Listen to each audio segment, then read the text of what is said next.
I'm going to start talking about the Mitteler Rebbe today. Every Chabad Rebbe has at least 2 days. At least 2 days, right? His birthday and his yahrzeit. And most of them also have a third day, a Chag HaGeula, right? The Alter Rebbe was born, Chayel, he passed away, Chav Dal Tevis, Chag HaGeula, Tis Kislev. Tzemach Tzedek was born, Chav Tes Elul, he passed away, Yud Gimel Nissen, and he was released from prison. Nobody knows when, but it was sometime in Elul, in Tav Reish Gimel. The Reb Marash was born Beizir, he passed away Yud Gimel Tishrei, and he was never in jail. The Rebbe Rashab was born, he was born Chav Cheshvan, he passed away Beiz Nissen. For a third day from the Rebbe Rashab, you have Tem Chetmimim, Tezvovel, and so on. The Friedrich Rebbe was a little complicated. Why? He was born Yud Beis Tammuz, he passed away Yud Shvat, and he was released from prison Yud Beis Tammuz. So yeah. The Mitteler Rebbe, his whole life is crunched into 2 days, one after the other. He was born Tes Kislev, passed away Tes Kislev, and released from prison Yud Kislev. So the Mitteler Rebbe really doesn't have 2 days. It's all crunched into one. What's more interesting, more telling, is that the Mitteler Rebbe was, Yud Kislev, when the Mitteler Rebbe was released from prison, was a Sunday. It was a Sunday. While the Mitteler Rebbe was being held, it's a complicated story, and I'm going to tell it now, Bariches, he was allowed to say Chassidus. The Mitteler Rebbe's arrest was not like the Alter Rebbe. It didn't put him in jail. They invited him to come to Petersburg for discussions, because there were accusations that the Mitteler Rebbe was spending money in a way which was illegal. Not correct, not legal. And but the Mitteler was allowed to have Chassidim. He had a minyan 3 times a day, 3 times a week he said Chassidus. So Shabbos afternoon, Tes Kislev, the Mitteler Rebbe was actually saying a maimed, and we know the name of the maimed. The maimed is Ata Kodesh V'Shimcha Kodesh. No, Ata Echad V'Shimcha Echad. The maimed was the tefillah of Mincha Shabbos. You know, Shabbos, every tefillah is a different kedusha. Yom Tov, all the tefillahs are the same kedusha. The middle bracha of Yom Tov always starts the same way, Ata V'Chatonu. Shabbos, Friday night, it starts Ata Kidashta. Shabbos morning, it starts Yismach Moshe. Musaf, which is different, starts Tikanta Shabbos, and Mincha starts Ata Echad. Each tefillah is a different, the right word, it's a different Kiddush, it's a different Kedusha. So the Mitteler was saying Chassidus on Ata Echad. While he was saying Chassidus, they came in to tell him that he's free to go, but they didn't want to interrupt him, so they left him there. By the time he finished saying Chassidus, Shabbos was over, it was already Sunday, and then they gave him the Besura. So the truth is, even his Geula is Tes Kislev. He was born Tes Kislev, he passed away Tes Kislev. If he hadn't been saying Chassidus, they would have told him he's free to go on Tes Kislev. They delayed it because they did not want to interrupt the Maimir. So they had to tell him after he finished, it was already night, it was already Matzah Shabbos. So therefore the Chag HaGeula, the Mitteler Rebbe is Yud Kislev. And in the Chabad tradition, Yud Kislev we don't say Tachnon. We say Tachnon on yahrzeits. We say Tachnon on yahrzeits. The Rebbe once asked the Friedrich Rebbe why. In non-Chabad Chassidus, in Polish Chassidus, in every yahrzeit of a tzaddik, you don't say Tachnon, based on the idea that the yahrzeit of a tzaddik is a Yom Tov, because the neshama has an aliyah with the whole business, which you already have in Tanya. The Rebbe in Tanya explains why the yahrzeit of a tzaddik is a Yom Tov. So the Rebbe asked the Friedrich Rebbe why Chabad doesn't follow the minig of Chassidei Poland and not say Tachnon on the yahrzeit. So the Friedrich Rebbe told the Rebbe, this is the quote, the Rebbe repeated this by Verbrengenischen, When then is da a bessere Zeit sagen Tachnen? When then is there a better time to say Tachnen than on the yahrzeit? Meaning, I understand that there's a mile in a yahrzeit, it's a Yom Tiv, and therefore there's a reason not to say Tachnen. But when is the best time for a person to do tshuva, if not on the yahrzeit of a tzaddik, when you have Yisayidus tshuva? In other words, maybe there's a reason not to say Tachnun, but it's offset by the benefits that a person, when you have a special day and you do tshuva, you do a special tshuva. And Tachnun is not just words and banging your chest. Tachnun is tshuva, it's vidui, it's confession. So the Rebbe said, there's no better time to say Tachnun, which means to do tshuva, than on a yahrzeit, and we therefore say Tachnun on yahrzeits. So, but Chag HaGeula we don't say Tachnun. Yud Kislev is the Mitteler Rebbe's Chag HaGeula, we don't say Tachnon Yud Kislev. Tes Kislev we do, Yud Kislev we don't. And just to give you the picture, and this is my opinion, but I believe it very firmly, there are 4 days that Lubavitcher Chassidim do not say Tachnon. Number 1, Yud Tes and Chav Kislev, it's the Alter Rebbe's Chag HaGeula. And by him also, there's 2 days of Yom Tov because of the Maaseh with the Misnagid. Yud Kislev, Yud Beis and Yud Gimel Tammuz, also 2 days, and also for the same reason that the offices were closed on Tuesday, so he had to come in the next day official, so the Chag HaGeula happens over 2 days. And Chamisha B'Tevis, Hey Tevis, which the Rebbe called in Tov Nun Beis, Chamisha. The real name of Hey Tevis is Chamisha B'Tevis. In Nun Beis, 2 months before the stroke, the Fabrengen of Hey Tevis, the entire Fabrengen, the Rebbe said Chamisha B'Tevis. And I was standing next to a very special man. He's younger than I am, he was a bocher. And he taps me on the shoulder, he says, the Yom Tov has a new name. It's not Hey Tevis. If the Rebbe had not had a stroke, we would all call Hey Tevis Chamisha B'Tevis, because the next year they would have said again Chamisha B'Tevis. But in Tov Nun Beis, the Rebbe said maybe 5 times, maybe more, that the Hey Tevis is Chamisha B'Tevis. This is the Rebbe's Chag HaGeula, and there's no question in my mind that you shouldn't say Tachnun, because it's a Pada B'Shalom Nafshi Mikrovli, just like any of the others. So next week, today's Beis, right? So next week, Monday and Tuesday, Test Kislev and Yud Kislev are the Mitteler Rebbe's days. Beis Kislev is his birthday and is his Talkas Hilula. And Yud Kislev is the Chag HaGeula, the Mitteler Rebbe. So I want to talk to you about the Mitteler Rebbe's redemption. In other words, I don't want to tell you about his whole life, because I did that in the last 2 years here. I want to talk to you about the Mitteler Rebbe's Chag HaGeula, Mitteler Rebbe's redemption, the end of his life. The Mitteler Rebbe was redeemed from prison, according to the Frierdiker Rebbe's Rishimis, 1 year before he passed away. Based on documents that have recently been discovered, it seems, and some people get very upset when you say it, but it seems to me that he was released from prison 2 years before he passed away. Not he passed away Peches. He passed away 1827. We used to say, the Frierdiker Rebbe, he passed away, he was released from prison, Tafresh Pei Zayin, 1826. But the Frierdiker Rebbe told the Rebbe, we're not sure. And lapel from the documents, it's mashma that he was released from prison in Tafresh Pei Vav, 1825. And what's weird about it is, I don't know if you know about the Rebbe's Rishimis, the Rebbe's journal, which they published after Gimel Tammuz. The Rebbe, in his journal, makes a mathematical cheshbon to prove that the 2 years in a row, Tafresh Pei Vav and Tafresh Pei Zayin, Test Kislev was Shabbos and Yud Kislev was Sunday. Because this we know for sure that the Mitteler Rebbe was saying Chassidus, and they wanted to tell him that he's free, and they waited till he finished, and that's why the Yom Tov becomes Yud Kislev. So both years, Pei Vav and Pei Zayin, the Kviyas of the days of the week is the same, and we're not sure. We're Pashat not sure, but again, the documents which were recently published, they found the 200-page file. About 30 years ago, Rabbi Bet Levin, who's an incredibly prolific man, he's the Rebbe's librarian, published in Hebrew a translation of a Russian file, a complete file of the Mitteler Rebbe's arrest and liberation, including many letters from the Mitteler Rebbe and others about the arrest, and it's very clear that he was released from prison 2 years before he passed away. So there's a strong connection between the Mitteler Rebbe's arrest and liberation and his histalkas, as you'll see as the story unfolds. But before I get to that, there's one thing I need to share with you. And I'm going to say it to you the way I see it. The Eibishter gave me a chush. The Eibishter gave me a chush. I remember stories and I repeat them correctly and I repeat them in a way that's interesting. I'm not boring. If you tell a story correctly, it can be so technical, you know. The Eibishter gave me a chush. I try my best not to make stuff up.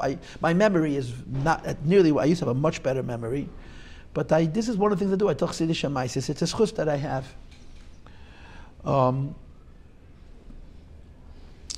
But what I read lately, I don't remember. If I read it 20 years ago, I remember it. If I read it 40 years ago, I can show you the page.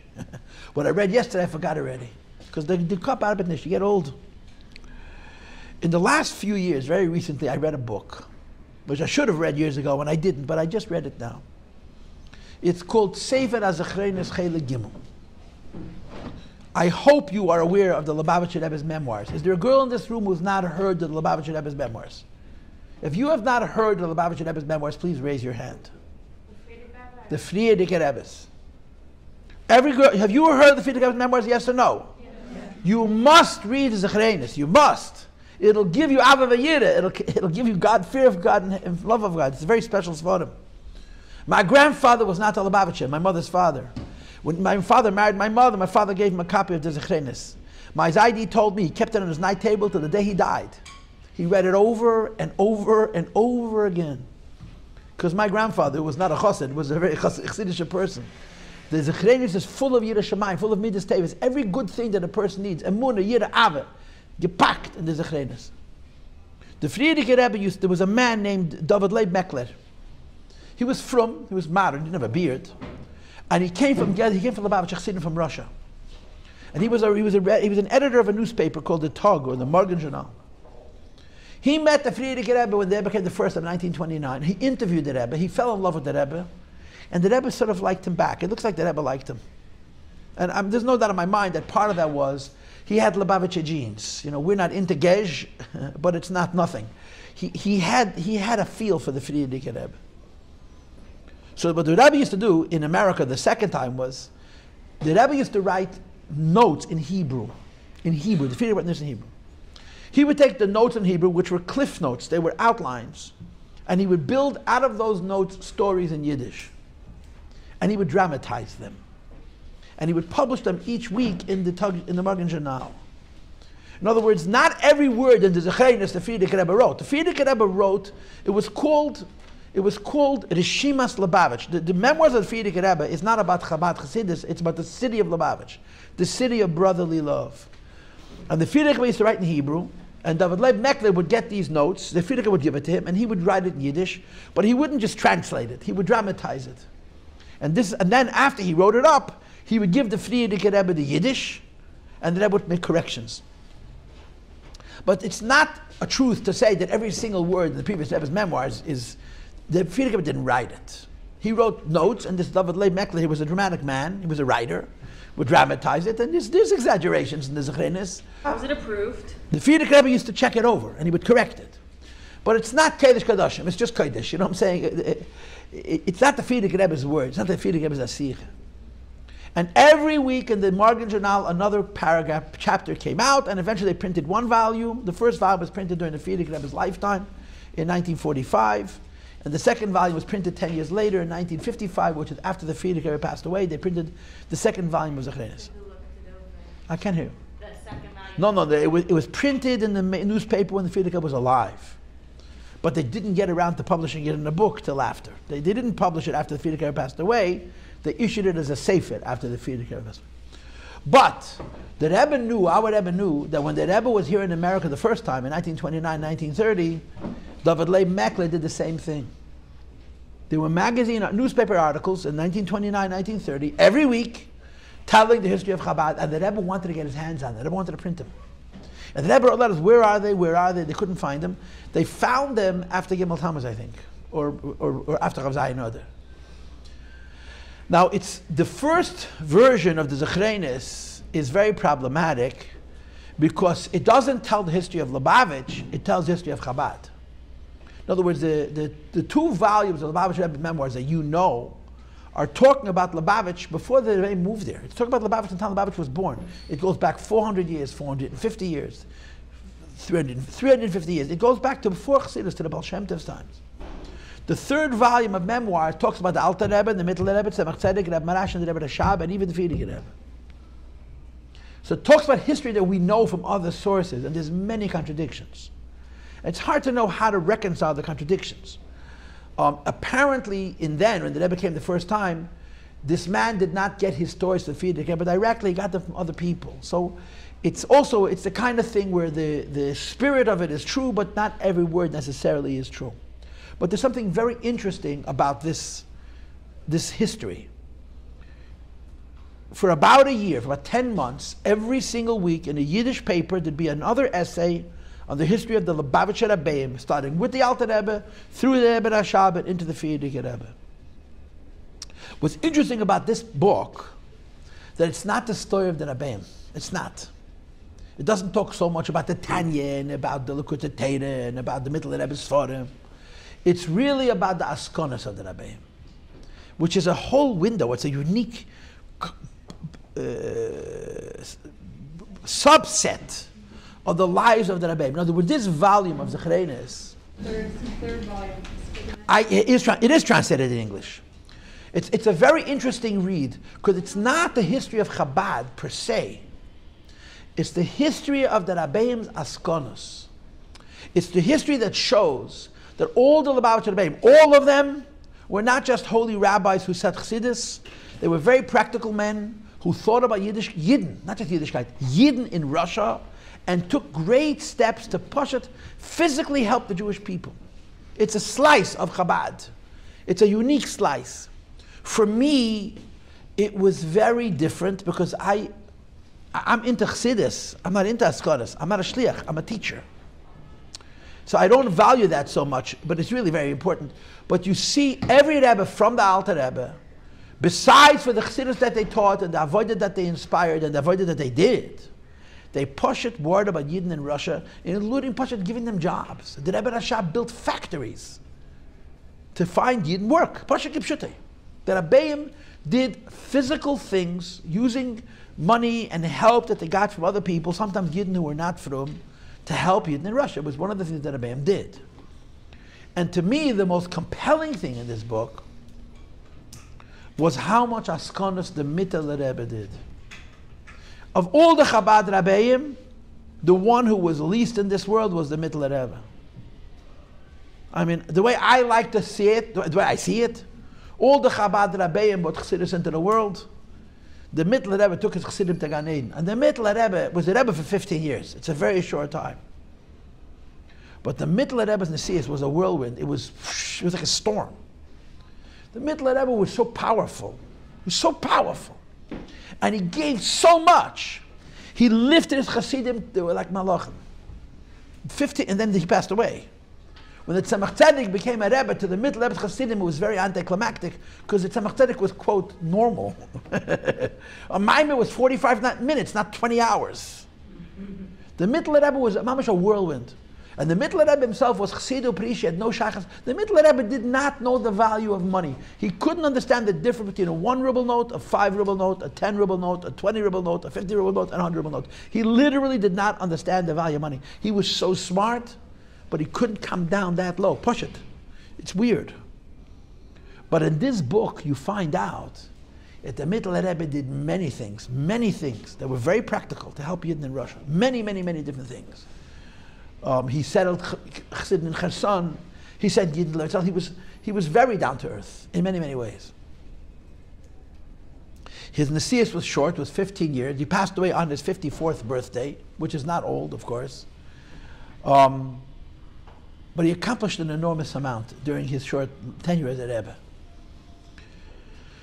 But there was one thing that he himself said, I can't handle it. I can't handle it. And that's the Gezeir of the Cantonisten, the decree of the Cantonists. You know, there's an old cliche that says nostalgia is very romantic, you know. History is very beautiful. You know, history is beautiful because it's not happening now. So you always hear this, the stories are so beautiful, you know. But they're not. Life is tough. If life is hard today, 150 years ago it was 100 times harder. In Russia, where Lubavitch is, White Russia, which was a place, it used to be called Poland, the Russian government, they were pushed officially anti-Semites, anti-Semiten. The king of Russia, the Tsar, was a frum man, he was a Christ, he was a Christian guy. They belonged to the Greek Eastern Church. They were not Catholics, but they were not Protestants either. They belonged to the Eastern Church. And they had a deep hate for Jews, a religious hatred. And at every turn, they made tzaddas for Yidden. One of the most famous tzaddas, and it's truly a tzaddah that leiksul b'Torah, you have no idea how terrible it is they made what's called Tchum HaMoshav. They made the Pale of Settlements. Jews came into Russia and they began to settle Russia. You know what happens when the Jews come to a place? Overnight, there's business. Jews are just capable. But it's Chanetza, they started doing commerce and they started to make money, started to succeed, and the government got jealous. And they made rules where Yidden could live. I talked about this recently in a different class. They made rules, you can't live here, you can only live here. And Yidden had to move. And had to move their families and their businesses. You can't move the real estate. So the Goyim took advantage. These tzaddas, the Pale of Settlements, the Gzeros Tchum HaMoshav, it's an unimaginable thing. Imagine thousands and thousands of Yidden who are living in a place, they have homes, they have jobs, they have businesses, they have communities, and they have 3 months to move.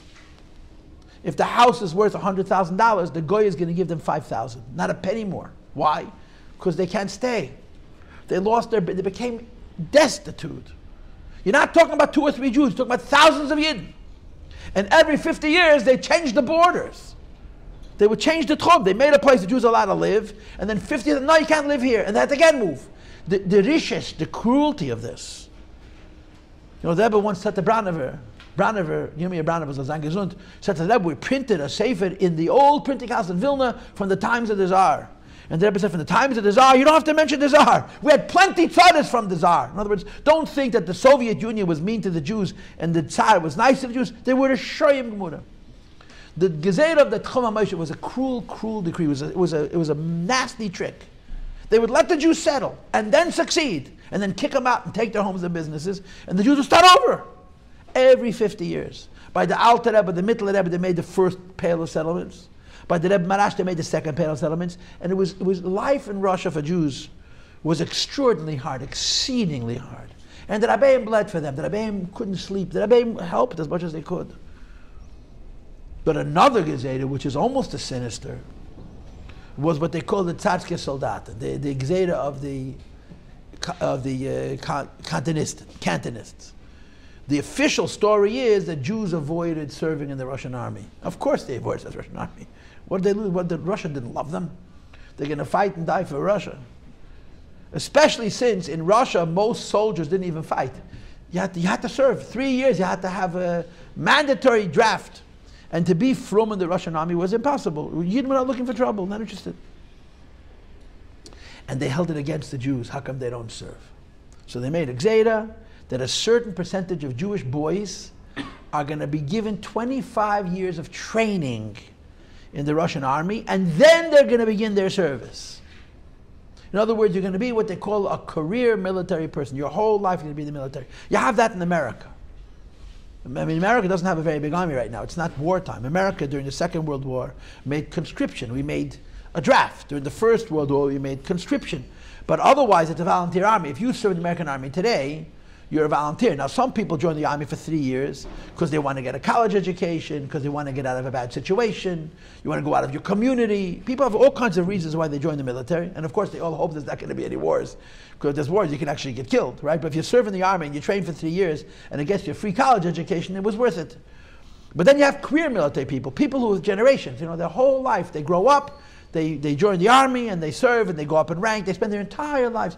And they took Yidden, boys, 8, 9, 10, 11 years old. 25 years was training. 25 years was training. So the training finishes when they're in their early 30s. And then their career as soldiers starts, it goes into their 50s. They're called the Cantonsists. And the Tzemach Tzedek dealt with that. The Tzemach Tzedek, the death of the Cantonsists happened some point in the late 1820s. The Tzemach Tzedek became a Rebbe in 1828. Somewhere, I don't know the exact dates. I mean, you could probably look it up online. And it went through the Nesias of the Tzemach Tzedek. Tzemach Tzedek passed away in 1866. The Gezerah was winding down already at that time, but many Yidden continued to serve. In other words, you were drafted before. They continued to serve till the end of their terms.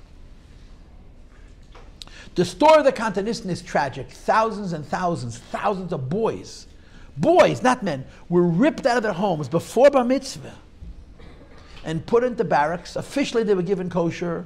Officially they were allowed to daven. But they would torture them for it. They would punish them. They wanted, one of the reasons they made this Gezerah, the king who did it was one of the biggest Rishonim in history, Nicholas I. Nikolai. He was a Rosh HaMerusha. His kavanah was they should all become baptized, Rahman as Christians. The Tzemach Tzedek said that all the Cantonists will die by Lechuvah, and that's what happened. Many of them were killed. Many of them died al Kiddush Hashem when they were forced to baptize themselves. They'd go into the river and they would go dunk and they wouldn't pump up. They would push and drown. They would drown themselves. Nitzaver and Christen. It was a terrible, terrible decree. The decree started during the lifetime of the Mitteler Rebbe, and the Mitteler Rebbe said, "Ich kenn das nicht." The Mitteler Rebbe dealt with plenty of tzaras, trust me. But when this one came down the pike, the Mitteler Rebbe said, "This one I can't handle." And he literally passed away and left it for the Tzemach Tzedek. And the same thing happened by the Rebbe Rashab. When the communists came into Rostov, the Rebbe Rashab said, "Ich ken mit zein zeinen einem, I can't be with them." The Rebbe Rashab passed away before his time. The Frierdiker Rebbe said it. And he left the Soviet Gezerah to the Rebbe Rayatz. But the same is true of the Mitteler Rebbe and the Cantonisten. And this is a story that I want to start today's class with. There's a sefer called Migalois, which is it's published now it's published 50 years ago, more than 50 years ago. No, 45 years ago. It's a hodgepodge. It's a cholent. It's a big book with tons of material. It was prepared by a chassid who was a very, very big choikir. His name was Rabbi Munshine, Rabbi Shia Munshine. And he published it, Ilonishmas, his grandfather, whose name was Azriel Zelig Slonim. Migdal Oiz, the Rosh Tevis, Ayin Zayin, Azriel Zelig. And it's all kinds of stuff that he collected from the libraries in Eretz Yisrael. And in these libraries, you have documents about the Mitteler Rebbe's life that were written in real time. In other words, people, Chassidim, wrote stuff down about the Mitteler Rebbe as it was happening, and they sent them to Eretz Yisrael. And the documents were preserved. They're now held in a museum in Yerushalayim. He was the bibliothèque of this library, had access to these manuscripts, and he published a lot of very interesting things about the Mitteler Rebbe from these original documents. I don't think the Rebbe even had them. And in these documents, there's an account of the Mitteler Rebbe's passing away. And part of the story is the following: the Mitteler Rebbe said, that there was once a fabrengen, the Mitteler Rebbe said, and I was sitting with Chassidim, and we were fabrenging, and we were very happy. You have to understand what it means by the Mitteler Rebbe. These were people who davened all day long. These were people who could think Chassidus for hours. They lived in a holy world. Their pleasure was not ice cream. Their pleasure was a lakus. They ate a little kasher with the l'chaim, but they lived they were godly, holy. The Mitteler Rebbe Chassidim didn't live here. They lived here. And he had hundreds like that. Hundreds of Chassidim that were in Bali Madrega, Nailis B'Yeser. So the Mitteler Rebbe said that we had a fabrengen, and we're sitting with Chassidim, and we were all very, very happy. Because we were sitting together, we were mishtasheh b'divrei Teira, b'divrei Dach, divrei Elokim Chayim, they're talking Pnimius HaTeira, Chassidus, Alakus, and suddenly I see my father, the Mitteler Rebbe, suddenly I see my father. And my father, the Alter Rebbe, says to me, why are you so happy? She said, why am I so happy? I'm sitting with Chassidim. We're speaking Divrei Elokim Chayim, Chassidus, Pnimius HaTeira. We're mishtasheh Divrei Elokim Chayim. We're fabringing together. Why shouldn't I be happy? It's like Gan Eden. So the Alter Rebbe says, you don't know. L'maila was decreed that there's going to be a new Gzeira in Russia. And they're going to take away children to serve in the Russian army for 25 years. Why are you happy? And the Alter Rebbe disappeared. So the Mitteler Rebbe writes, I became very depressed. I became very bitter. The thought, 25 years, take Russian kindlach, Yiddish kindlach from homes. And some of these people, some of the Rabbeim's children, some of the Rabbeim's kids, own kids were drafted into this Gzeira. It wasn't something that happened to other people, For 25, and the Mitteler Rebbe very, very bitter, very depressed. But then the Mitteler Rebbe continues, but time passed and the Gzeira didn't happen. So I thought I forgot about it. 7 years passed. 7 years passed. And again there was a fabrengen. And again I was sitting with Chassidim. And again I was in a very happy mood. I was sitting with Chassidim. We were speaking Divrei Elokim Chayim, Chassidus, Pnimius HaTeira, Lakus. And I see my father. And my father says to me, why are you so happy? He says, why am I happy? I'm sitting with Chassidim. We're speaking Pnimius HaTeira, Mishtasheh and Lakus. Why shouldn't I be happy? He says, I told you that there's a Gzeira L'maila that Jewish children are going to be drafted into the Russian army to serve for 25 years. So the Mitteler Rebbe says to his father, but so much time passed, I thought the Gzeira was bottled. And the Alter Rebbe says, no, the Gzeira is very much alive and well. It's going to happen. Why are you so happy? So again, the Mitteler Rebbe went into a dikaon. And of course, the end of that story was that the Mitteler Rebbe said, Ich ken das nicht, I can't handle this. And he passed away. And Mitteler Rebbe went to his father's cave in Haditch, and he came out and he said, "Der Tate hat been abgesagt von der Rabbonos." My father freed me from the Rabbonos. He was 53, and everybody was thinking that he was going to move to Eretz Yisrael. Paltiel on his 54th birthday, he didn't even make it back to Lubavitch. He got sick, and he passed away in Nezhin. V'sham and Uchasikav. The Mitteler Rebbe was buried in Nezhin, and he left it for the Tzemach Tzedek. The Gzeira, the Cantonsists, started during the very last period of the Mitteler Rebbe's life, but the Tzemach Tzedek had to deal with it. And Tzemach had all kinds of movements. That they would literally sneak, they would go into these barracks and steal the kids out. Steal them. And then they would make puppet matevis. They would say the kid got sick and he died, and they put up a tombstone, and they would put the kid's name on it.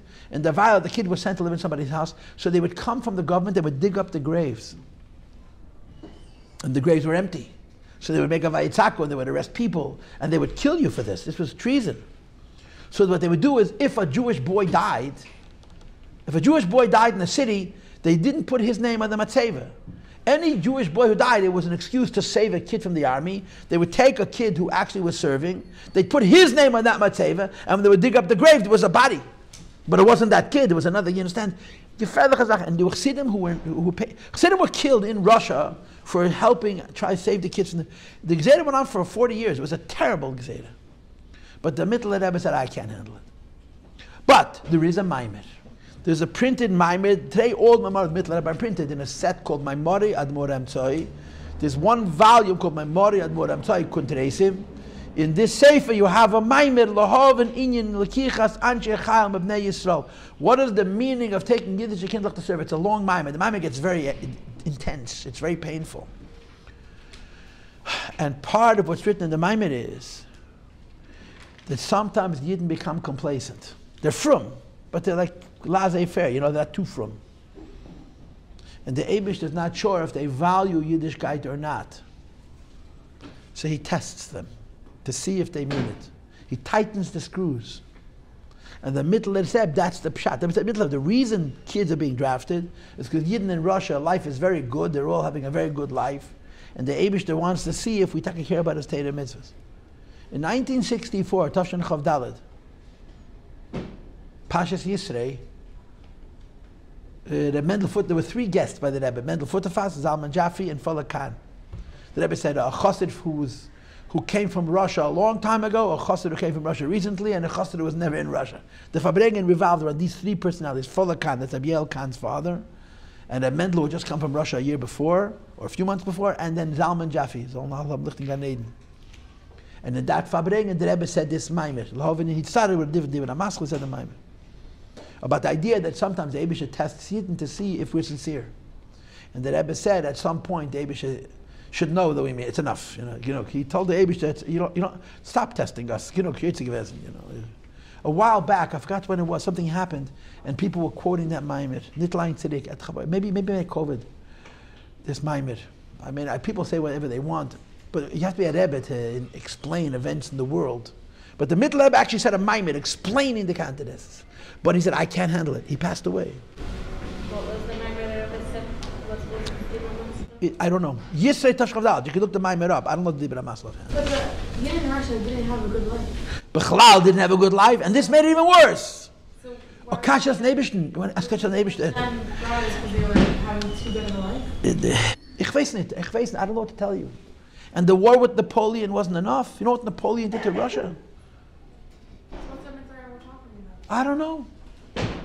I'm telling you what he said, not what he meant. I don't know. That's what he said. So this is one parsha, the parsha of the Cantonisten, which didn't really happen by the Mitteler Rebbe, but it starts by the Mitteler Rebbe. And the other parsha is the parsha of the Mitteler Rebbe's arrest. The Mitteler Rebbe's arrest is a stupid story. It really is. Anytime you arrest a Rebbe, it's a stupid story. Why are you arresting a Rebbe? A Rebbe is a tzaddik gomer, Ishal Akim Kaddish. What kind of Aveda did he do? What was that? So the Alter Rebbe was arrested by Misnagdim.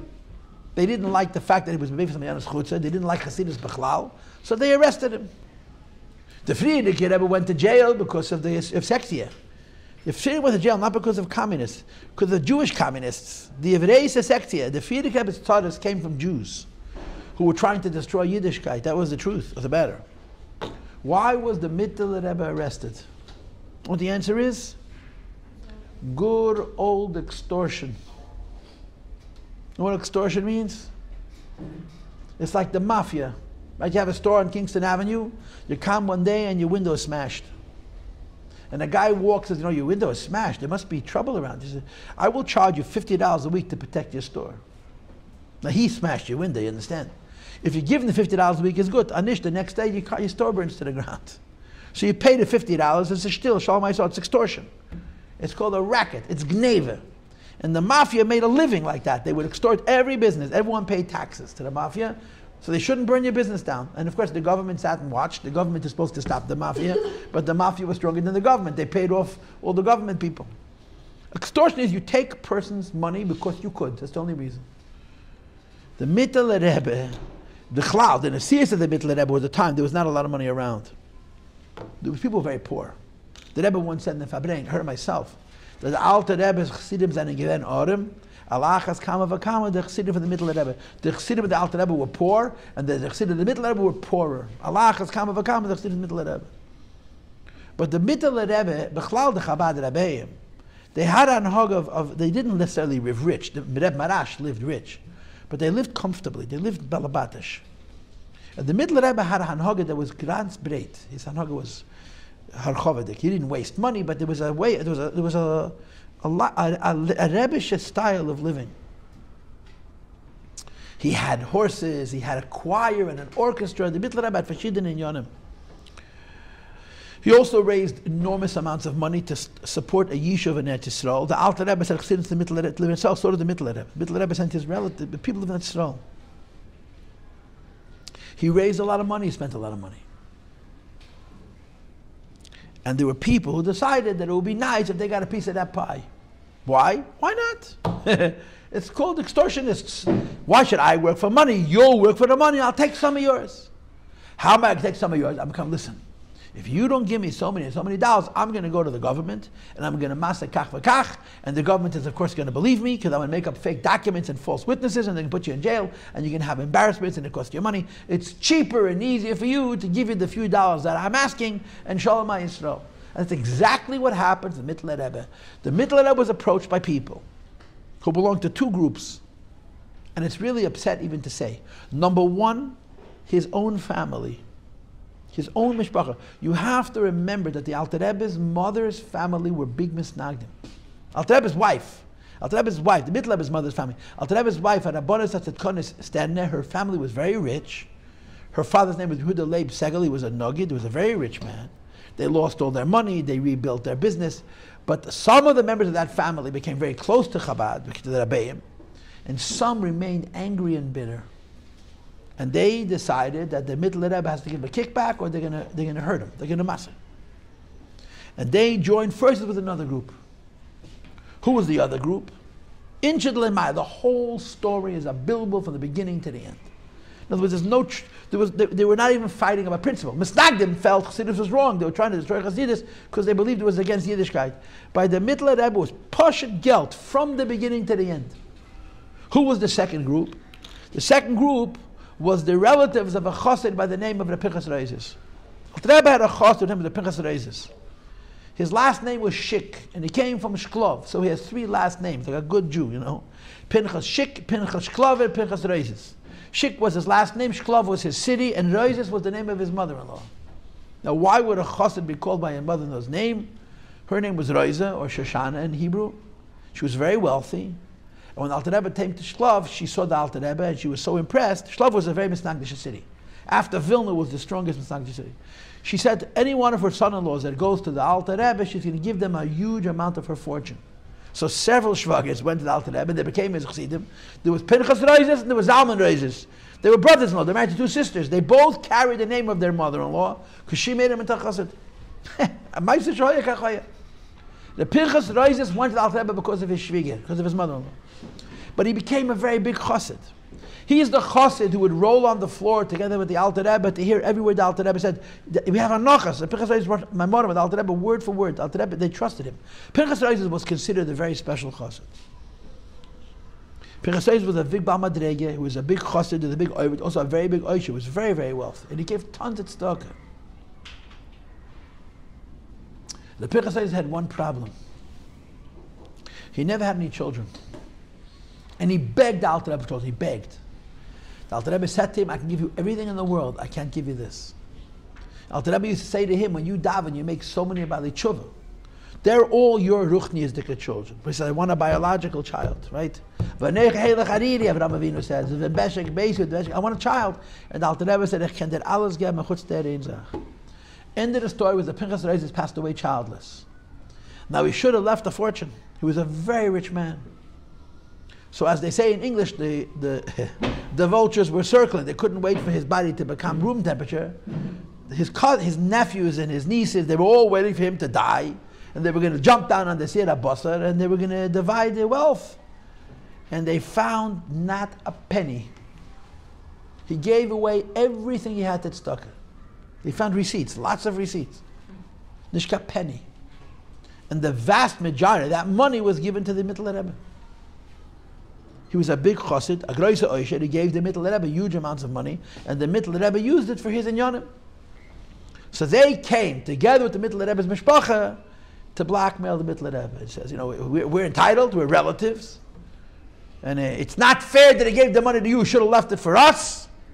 So give us a piece. And they gave him a percent, whatever they wanted. It was a lot of money, but it probably wasn't half. It was a percentage. And the Mitteler Rebbe says, this is stuck. It's not my money. They went with stuck to support that Yisrael, to support the colonies in Cherson, the different tzedakahs. The Mitteler Rebbe did a lot of things. He needed a lot of money. And the Pinchas Reis gave him some of that money. And the Mitteler, I can't give you a penny, it's not mine, it's stuck. So they told the Mitteler Rebbe, if you don't give us money, we're going to maser. We're going to inform.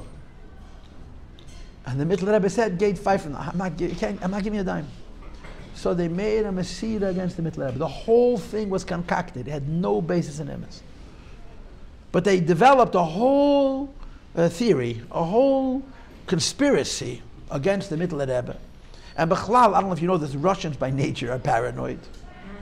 The Russian anti-Semites' paranoia towards Yidden is pi kama v'kama. And they wanted to believe it. In America, there's a system which is called innocent till proven guilty. But in Soviet Russia, in Tsarist Russia, it was guilty till proven innocent. Someone made a masira. The first thing that the Alter Rebbe was arrested the first time. You know that? Alter Rebbe was arrested the first time. The Russian government didn't even know why. They got a letter from a man whose name was Hirsch ben Baruch, I think.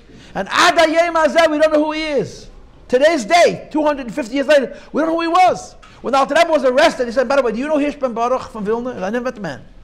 They arrested the Alter Rebbe because they got a letter from an anonymous man who may not have existed, who wrote that the Alter Rebbe is doing this Aveda. The first thing was they arrested him. Then they had to find out if it's true.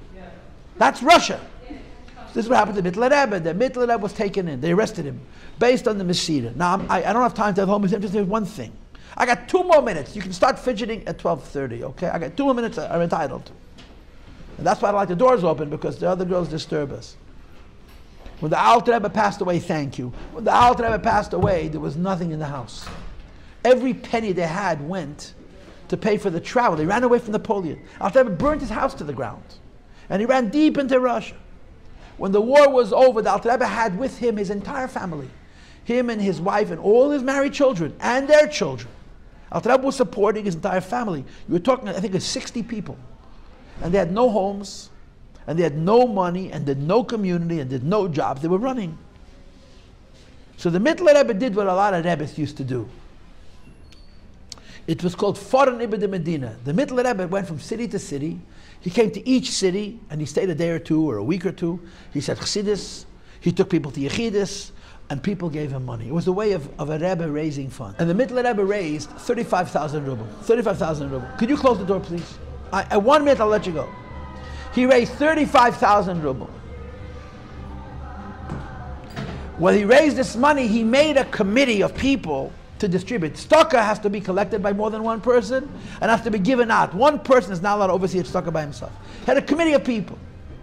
And they found a letter in the Pinchas Reis' estate where the Mitteler Rebbe writes, I raised 35,000 ruble and I already gave out a quarter. I want you to know that in this book of documents that they published, they write exactly who got how much money. One family got 500 ruble, one family got, depending on how many children you had. He gave the money out to all the Alter Rebbe's children in Einiklach, including the Tzemach Tzedek. 500 ruble, he raised 35,000 ruble, which is an enormous amount of money, and he distributed to all the members of the Alter Rebbe's family. They should start their lives. But the way the letter is written, it can be translated in 2 ways. Number one, I raised 35,000 ruble and I gave out a quarter. Number two, I raised a lot of money and I gave out a quarter, which was 35,000 ruble. Now, if you read it the second way, that means the Mitteler Rebbe raised 140,000 ruble. 140,000 ruble in 1814, after the war with Napoleon, meant that every Jew in Russia had to literally cut his arm and give him his blood. It was impossible. And it was a lie. It wasn't true. He raised 35. But they took the wording and they played with it. And they came along and they presented Russia with a case that the Mitteler Rebbe in 1814 raised 140,000 ruble from the people in Russia to make him and his family comfortable. And that was the basis of the Mesira. There's more to it, and I'll talk about it on Thursday with the next group.